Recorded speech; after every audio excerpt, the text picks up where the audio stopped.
2014 से पहले का भारत वो 2014 के बाद का भारत।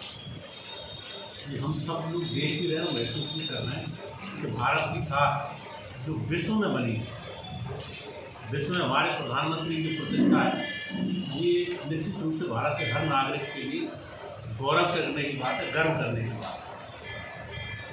आज हमारे प्रधानमंत्री विश्व में किसी मंच पे जाके खड़े हो रहे हैं, सारी दुनिया की निगाहें उनकी ओर देख रही है कि हमारे प्रधानमंत्री के मुँह से क्या शब्द निकलने वाला है, ये पूरी दुनिया देख रही है।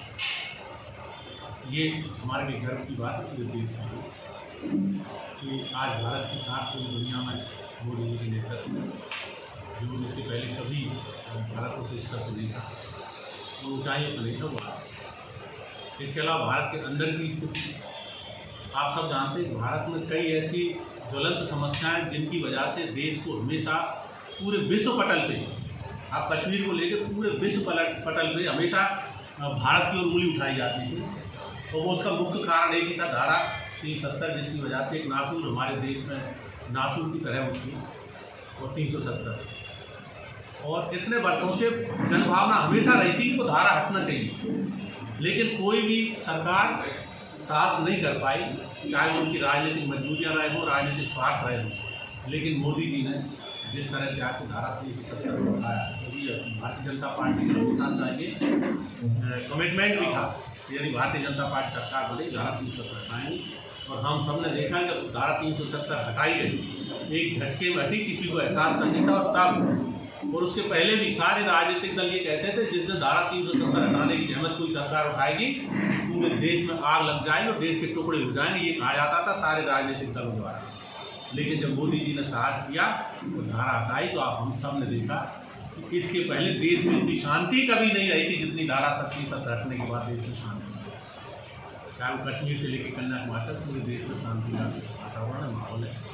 और इसके पहले हम सब ने देखा भी कि आए दिन कहीं ना कहीं अन्य प्रदेशों में भी, केवल जम्मू कश्मीर की बात नहीं हो रही, अन्य प्रदेशों में कहीं ना कहीं आतंकी कहीं हमले हो रहे हैं, कहीं कोई घटनाएं घट रही हैं। लेकिन मोदी जी के बाद पूरे देश में शांति का वातावरण, चाहे 3 तलाक की बात हो, देश की अर्थव्यवस्था की बात हो, तो हमारा देश इतना आर्थिक रूप से मजबूत कभी नहीं रहा। और ये जो अर्थशास्त्रियों से आप डिस्कस करेंगे कभी, तो आश्चर्यजनक रूप से देश की अर्थव्यवस्था टूट रही है आज पूरा विश्व। और अभी हाल ही में 2-4 दिन पहले मैं पढ़ रहा था कि अमेरिका का कोई अर्थशास्त्री उसने कहा है कि बहुत जल्दी भारत विश्व की नंबर 1 अर्थव्यवस्था बनने जा रहा है मोदी जी के नेतृत्व में। उन्होंने तो यहाँ तक कहा यदि मोदी प्रधानमंत्री देश रहता है भारत में, तो भारत जो है दुनिया का सबसे ताकतवर देश बनने जा रहा है। तो ये सब चीज़ नेतृत्व की वजह से होती है। अर्थव्यवस्था के मामले में जन कल्याण की योजनाएं आप देख रहे हैं, जिस तरह से कोरोना, जो WHO ने ये कहा है कि विश्व में अगर कोरोना की महामारी से सबसे ज़्यादा मानवीय आधार पर किसी देश ने कोरोना को से लड़ाई लड़ी है तो नंबर 1 पर भारत। उसके कारण भी उन्होंने गिनाए कि विश्व के जो भी देश, चाहे विकासशील देश रहे हों, जब कोरोना की महामारी आई, क्योंकि निश्चित रूप से एक बहुत बड़े उसमें अर्थव्यवस्था आपकी डामाडोल हो गई, तो विश्व के अमेरिका से लेके बड़े बड़े जो देश विकासशील, उन्होंने भी जन कल्याणकारी योजना उस समय बंद करी कि उनको लगा कि ये योजना बंद करके हम इस लोगों की जान बचाने में फंड का उपयोग कर रहे हैं। लेकिन भारत एकमात्र ऐसा देश था कि मोदी जी ने कहा 80 करोड़ लोगों को इलाज भी करा रहा है फ्री में, सारी चीज़ें, और साथ 80 करोड़ लोगों को अनाज बहुत फ्री बांटेंगे, लोगों की जरूरतें पूरी करेंगे। वो भी सरकार ने बल्कि और ज़्यादा जन कल्याणकारी योजना शुरू करी उस कार्यकाल में जब पूरी दुनिया की अर्थव्यवस्था तैस में। ये नेतृत्व का हमारे कमाल है। आम जन की हित को ध्यान में रखते हुए सारी योजनाएं, विश्व पटल को भारत का नाम रोशन करना, देश की अर्थव्यवस्था को मजबूती देना, जन कल्याणकारी योजना चालू करना। आप देख रहे हैं प्रधानमंत्री आवास हो, चाहे उज्ज्वला योजना हो, चाहे आयुष्मान कार्ड हो, ये सब तुम सब लोग जानते हैं। ये सब किसी ने कल्पना नहीं करी थी। गरीब आदमी जिसके पास खाने पीने की व्यवस्था नहीं, वो 5 लाख तक का इनाम इलाज फ्री करा पाए, कल्पना नहीं कर सकते थे। लेकिन आज देश के हर आदमी को भरोसा है कि कभी कोई ईश्वर ना करे, कभी कोई बीमारी आती, 5 लाख तक का इनाम सरकार, इलाज सरकार करा रही है। ये ऐसी जन कल्याणकारी योजनाएं मोदी जी के नेतृत्व में पूरे देश में लागू हुई हैं, तो हमारे लिए गर्व की बात है। तो ये आम जन को पता होना चाहिए।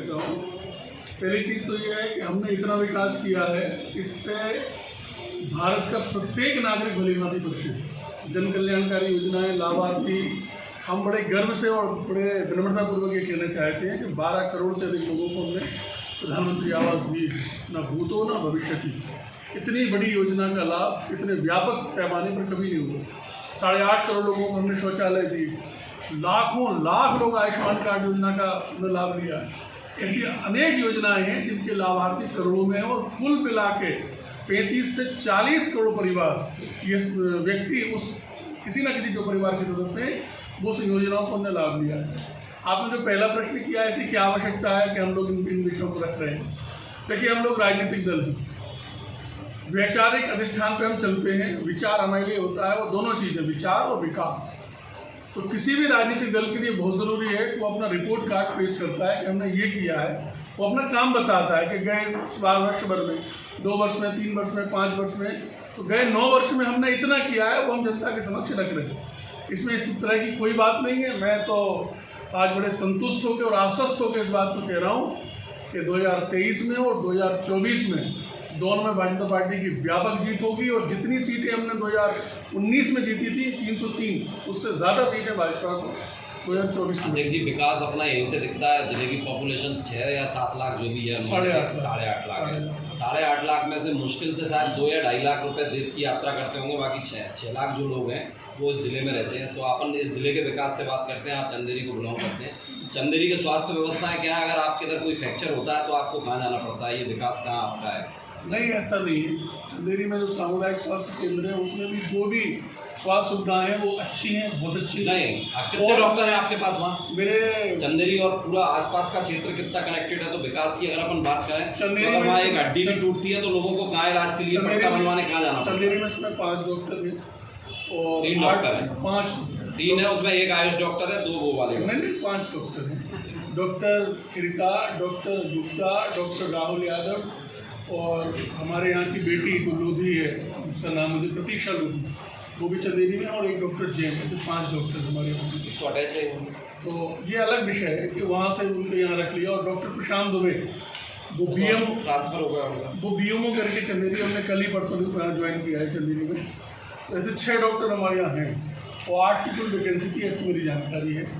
8 पद स्वीकृत हैं। तो चंदेरी की स्वास्थ्य सेवाएँ तो मैं संतुष्ट हूँ और जो कुछ करने योग्य है उसको हम कर रहे हैं। अगले महीने से हमारे यहाँ 50 बिस्तर का जो अस्पताल है उसका निर्माण शुरू। तो हम 9 साल की उपलब्धियां जनता को अपने मीडिया के माध्यम से बताना चाहेंगे। तो आप इस जिले की 9 साल की कुछ ऐसी 9 बड़ी उपलब्धियां आप बता दीजिए 9 साल के अंदर इस जिले में जो मिली हो, तो हम जनता का समझ करें। ऐसा है श्रीमान कि हम केंद्र सरकार की 9 वर्ष की योजनाओं के संदर्भ में चर्चा कर रहे हैं।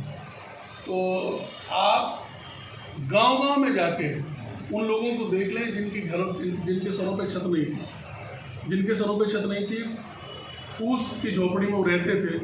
बरसात में दिक्कत थी, गर्मी में दिक्कत थी और ठंड में दिक्कत थी। उन्हें पक्का मकान प्रधानमंत्री मोदी जी ने दिया है। उसी भवन में शौचालय को देने का काम मोदी जी ने किया है। उसी परिवार को रोजगार देने का काम मोदी जी ने किया है। उसी परिवार को राशन देने का काम मोदी जी ने किया है। उसी परिवार में अगर कोई दिक्कत परेशानी होती है तो संबल योजना में लाभ देने का काम हमारी सरकार ने किया है।